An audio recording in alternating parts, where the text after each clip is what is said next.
Hi friends. One of my favorite shows is Saturday Night Live, or SNL. I love how it combines comedy with pop culture, with current events, all in just a really creative way. Well, one day I heard the story of another SNL superfan named Jessie.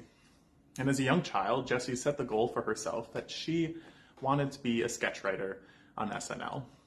She wanted to be one of those people that was part of the comedy team that would write all of the comedy skits that the actors act out on air. And so she got her first comedy job as a young adult, and from this point forward, all of her professional energy would be dedicated to achieving that young childhood goal of becoming a sketch writer on SNL.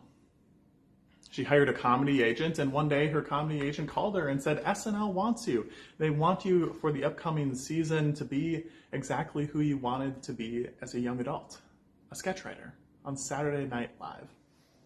And so, of course, she accepted it, and she moved from LA to New York across the country, and then she got her schedule.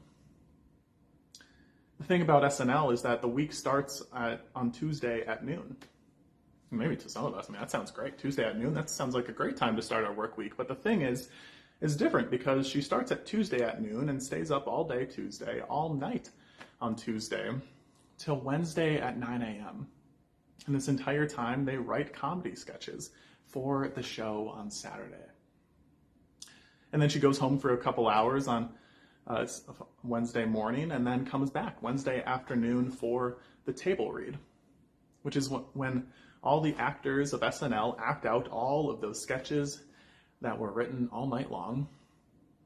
And basically, they decide which sketches make it on air on Saturday based off of how hard people laugh. And so if the directors and the actors laugh hard enough, then there's a good chance that it'll make it on air. And if there's not a lot of laughter, then the sketch probably gets thrown in the garbage. And so this was Jessie's life. She dedicated her life to being funny.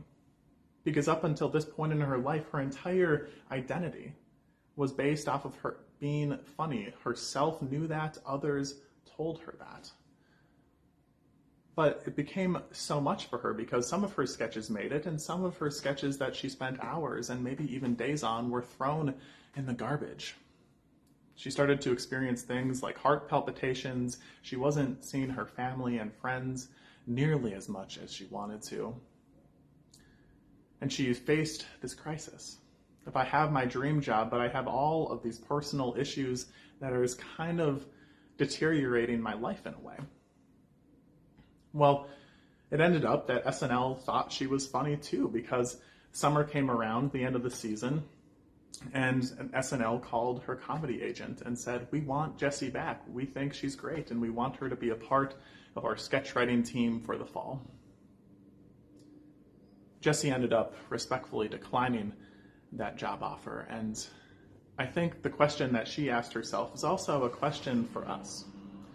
Is what does it mean for us to be affirmed not because of our spiritual gifts, but because of just as who we are?